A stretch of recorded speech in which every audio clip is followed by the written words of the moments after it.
शत्रुघ्न का राजा सुमत को साथ लेकर आगे जाना और चैवन मुनि के आश्रम पर पहुंचकर सुमति के मुख से उनकी कथा सुनना। चैवन का सुकन्या से विवाह। शेष जी कहते हैं, तदनंतर नरश्रेष्ठ राजा सुमत ने श्री रघुनाथ जी की उत्तम कथा सुनने के लिए उत्सुक होकर स्वागत सत्कार से संतुष्ट हुए शत्रुघ्न जी से वार्तालाप आरंभ किया। महामते, संपूर्ण लोकों के शिरोमणि, भक्तों की रक्षा के लिए अवतार ग्रहण करने वाले तथा मुझ पर निरंतर अनुग्रह रखने वाले भगवान श्री राम अयोध्या में सुखपूर्वक तो विराज रहे हैं ना। ये सब लोग धन्य हैं जो सदा आनंद मग्न होकर अपने नेत्र पुटों के द्वारा श्री रघुनाथ जी के मुखारविंद का मकरंद पान करते रहते हैं। नरश्रेष्ठ, अब मेरी कुल परंपरा तथा राज्य भूमि आदि सब वस्तुएं पूर्ण सफल हो गईं। दया से द्रवित होने वाली माता कामाक्षा देवी ने पूर्व काल में मुझ पर बड़ी कृपा की थी। राजाओं में श्रेष्ठ वीर सुमत के ऐसा कहने पर शत्रुघ्न ने श्री रघुनाथ जी के गुणों को प्रकट करने वाली सब कथाएं कह सुनाई। वे 3 रात्रि तक वहां ठहरे रहे। इसके बाद उन्होंने राजा के साथ वहां से जाने का विचार किया। उनका अभिप्राय जानकर सुमुद ने शीघ्र ही अपने पुत्र को राज्य पर अभिषिक्त कर दिया तथा उन महाबुद्धिमान नरेश ने शत्रुघ्न के सेवकों को बहुत से वस्त्र, रत्न और नाना प्रकार के धन दिए। तत्पश्चात शत्रुघ्न ने धनुष धारण किए हुए राजा समुद को साथ लेकर अपने बहुज्ञ मंत्रियों, पैदल योद्धाओं, हाथियों और अच्छे घोड़े जुते हुए अनेकों रथों के साथ वहां से यात्रा आरंभ की। श्री रघुनाथ जी के प्रताप का आश्रय लेकर वे हंसते हंसते मार्ग तय करने लगे। पयोष्णी नदी के तीर पर पहुंचकर उन्होंने अपनी चाल तेज कर दी तथा शत्रुओं पर प्रहार करने वाले समस्त योद्धा भी पीछे पीछे उनका साथ देने लगे। वे तपस्वी ऋषियों के भांति भांति के आश्रम देखते तथा वहां श्री रघुनाथ जी के गुणगान सुनते हुए यात्रा कर रहे थे। उस समय उन्हें चारों ओर मुनियों की यह कल्याणमय वाणी सुनाई पड़ती थी। यह यज्ञ का अश्व चला आ रहा है जो श्रीहरि के अंशावतार श्री शत्रुघ्न जी के द्वारा सब ओर से सुरक्षित है। भगवान का अनुसरण करने वाले वानर तथा भगवत भक्त भी उसकी रक्षा कर रहे हैं। जिनकी चित्तवृत्तियां भक्ति से निरंतर प्रभावित रहती हैं, उन महर्षियों की पूर्वोक्त बातें सुनकर शत्रुघ्न जी को बड़ा संतोष हुआ। आगे जाकर उन्होंने एक विशुद्ध आश्रम देखा जो निरंतर होने वाले वेदों की ध्वनि से उसको श्रवण करने वाले मनुष्यों का सारा अमंगल नष्ट किए देता था। वहां का संपूर्ण आकाश अग्निहोत्र के समय दी जाने वाली आहुतियों के धूम से पवित्र हो गया था। श्रेष्ठ मुनियों के द्वारा स्थापित किए हुए अनेकों यज्ञ संबंधी यूप उस आश्रम को सुशोभित कर रहे थे। वहां सिंह भी पालन करने योग्य गायों की रक्षा करते थे। चूहे अपने रहने के लिए बिल नहीं खोदते थे क्योंकि वहां उन्हें बिल्लियों से भय नहीं था। सांप सदा मोरों और नेवलों के साथ खेलते रहते थे। हाथी और सिंह एक दूसरे के मित्र होकर उस आश्रम पर निवास करते थे। मृग वहां प्रेम पूर्वक चरते रहते थे। उन्हें किसी से भय नहीं था।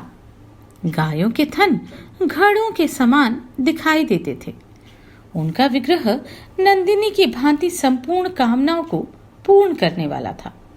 वे अपने खुरों से उड़ी हुई धूल के द्वारा वहां की भूमि को पवित्र करती थी। हाथों में समिधा धारण करने वाले श्रेष्ठ मुनिवरों ने वहां की भूमि को धार्मिक क्रियाओं का अनुष्ठान करने के योग्य बना रखा था।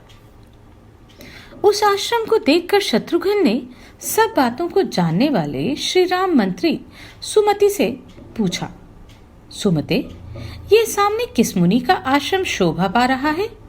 यहाँ सब जंतु आपस का बैर भाव छोड़कर एक ही साथ निवास करते हैं तथा यह मुनियों की मंडली से भी भरा पूरा दिखाई देता है। मैं मुनि की वार्ता सुनूंगा तथा उनका वृतांत श्रवण करके अपने को पवित्र करूंगा।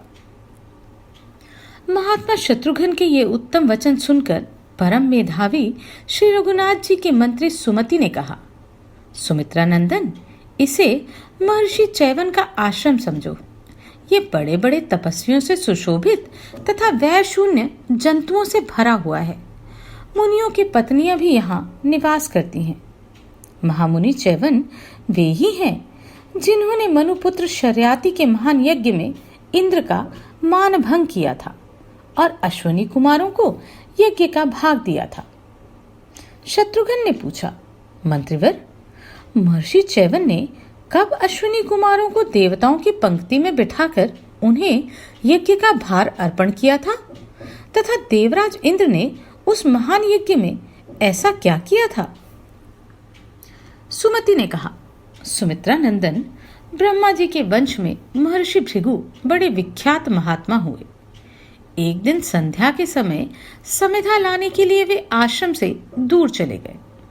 उसी समय दमन नाम का एक महाबली राक्षस उनके यज्ञ का नाश करने के लिए आया और उच्च स्वर से अत्यंत भयंकर वचन बोला। कहाँ है वह अधम मुनि और कहाँ है उसकी पाप रहित पत्नी? वह रोष में भरकर जब बारंबार इस प्रकार कहने लगा तो अग्नि देवता ने अपने ऊपर राक्षस से भय उपस्थित जानकर मुनि की पत्नी को उसे दिखा दिया। वह सती साध्वी नारी गर्भवती थी। राक्षस ने उसे पकड़ लिया। बेचारी अबला कुररी की भांति विलाप करने लगी, महर्षि भृगु, रक्षा करो, पतिदेव बचाओ, प्राणनाथ तपोनिधे मेरी रक्षा करो। इस प्रकार वह आर्त भाव से पुकार रही थी। तथापि राक्षस उसे लेकर आश्रम से बाहर चला गया और दुष्टता भरी बातों से महात्मा भृगु की उस पतिव्रता पत्नी को अपमानित करने लगा। उस समय महान भय से त्रस्त होकर वह गर्भ मुनि पत्नी के पेट से गिर गया।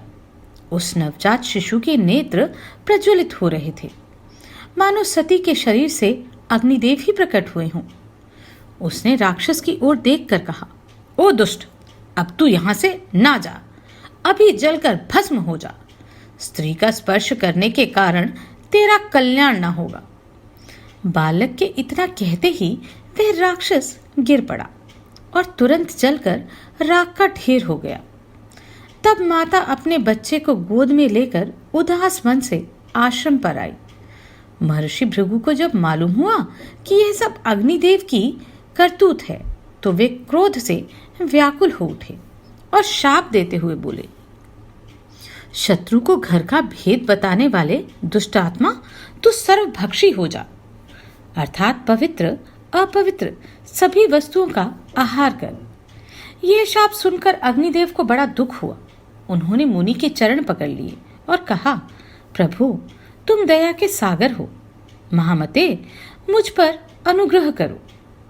धार्मिक शिरोमणि, मैंने झूठ बोलने के भय से उस राक्षस को आपकी पत्नी का पता बता दिया, इसलिए मुझ पर कृपा करो। अग्नि की प्रार्थना सुनकर तपस्वी मुनि दया से द्रवित हो गए और उन पर अनुग्रह करते हुए इस प्रकार बोले, अग्नि, तुम सर्वभक्षी होकर भी पवित्र ही रहोगे। तत्पश्चात परम मंगलमय विप्रवर भृगु ने स्नान आदि से पवित्र हो हाथ में कुश लेकर गर्भ से गिरे हुए अपने पुत्र का जातकर्म आदि संस्कार किया। उस समय संपूर्ण तपस्वियों ने गर्भ से च्युत होने के कारण उस बालक का नाम चैवन रख दिया।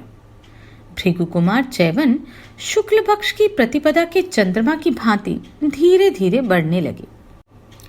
कुछ बड़े हो जाने पर वे तपस्या करने के लिए जगत को पवित्र करने वाली नर्मदा नदी के तट पर गए। वहां पहुंचकर उन्होंने 10,000 वर्षों तक तपस्या की। उनके दोनों कंधों पर दीमक ने मिट्टी का ढेर जमा कर दिया और उस पर 2 पलाश के वृक्ष उग आए। हरिण उत्सुकता पूर्वक वहां आते और मुनि के शरीर में अपनी देह रगड़कर खुजली मिटाते थे, किंतु उनको इन सब बातों का कुछ भी ज्ञान नहीं रहता था। वे अविचल भाव से स्थिर रहते थे। एक समय की बात है, मनु के पुत्र राजा शर्याती तीर्थ यात्रा के लिए तैयार होकर परिवार सहित नर्मदा के तट पर गए। उनके साथ बहुत बड़ी सेना थी। महानदी नर्मदा में स्नान करके उन्होंने देवता और पितरों का तर्पण किया तथा भगवान श्री विष्णु की प्रसन्नता के लिए ब्राह्मणों को नाना प्रकार के दान दिए। राजा के एक कन्या थी जो तपाए हुए सोने के आभूषण पहनकर बड़ी सुंदरी दिखाई देती थी। वह अपनी सखियों के साथ वन में इधर उधर विचरने लगी। वहां उसने महान वृक्षों से सुशोभित वल्मिक अर्थात मिट्टी का ढेर देखा, जिसके भीतर एक ऐसा तेज दिख पड़ा जो निमेष और उन्मेष से रहित था। उसमें खुलने और मिचने की क्रिया नहीं होती थी। राजकन्या कौतूहलवश उसके पास गई और शलाकाओं से दबाकर उसे फोड़ डाला। फूटने पर उससे खून निकलने लगा। यह देखकर राजकुमारी को बड़ा खेद हुआ और वह दुख से कातर हो गई। अपराध से दबी होने के कारण उसने माता और पिता को इस दुर्घटना का हाल नहीं बताया। वह भय से आतुर होकर स्वयं ही अपने लिए शोक करने लगी। उस समय पृथ्वी कांपने लगी, आकाश से उल्कापात होने लगे, सारी दिशाएं धूमिल हो गईं तथा सूर्य के चारों ओर घेरा पड़ गया। राजा के कितने ही घोड़े नष्ट हो गए, बहुतेरे हाथी मृत्यु को प्राप्त हुए, धन और रत्न का नाश हो गया तथा उनके साथ आए हुए लोगों में परस्पर कलह होने लगा। वह उत्पात देखकर राजा डर गए। उनका मन कुछ उद्विग्न हो गया। वे सब लोग उसे पूछने लगे, किसी ने मुनि का अपराध तो नहीं किया है? परंपरा से उन्हें अपनी पुत्री की करतूत मालूम हो गई और वे अत्यंत दुखी होकर सेना और सवारियों सहित मुनि के पास गए। भारी तपस्या में लगे हुए तपोनिधि चैवन मुनि को देखकर राजा ने स्तुति के द्वारा उन्हें प्रसन्न किया और कहा, मुनिवर दया कीजिए। तब महातपस्वी मुनिश्रेष्ठ चैवन ने संतुष्ट होकर कहा, महाराज तुम्हें मालूम होना चाहिए कि सारा उत्पात तुम्हारी पुत्री का ही किया हुआ है। तुम्हारी कन्या ने मेरी आंखें फोड़ डाली, इनसे बहुत खून गिरा है। इस बात को जानते हुए भी उसने तुमसे नहीं बताया, इसलिए अब तुम शास्त्रीय विधि के अनुसार मुझे उस कन्या का दान कर दो, तब सारे उत्पातों की शांति हो जाएगी। यह सुनकर राजा को बड़ा दुख हुआ और उन्होंने उत्तम कुल, नई अवस्था, सुंदर रूप, अच्छे स्वभाव तथा शुभ लक्षणों से संपन्न अपनी प्यारी पुत्री उस नेत्रहीन महर्षि को ब्याह दी। राजा ने कमल के समान नेत्रों वाली उस कन्या का जब दान कर दिया तो मुनि के क्रोध से प्रकट हुए सारे उत्पात तत्काल शांत हो गए। इस प्रकार तपोनिधि मुनिवर चैवन को अपनी कन्या देकर राजा शर्याती फिर अपनी राजधानी को लौट आए। पुत्री पर दया आने के कारण वे सदा ही दुखी रहने लगे।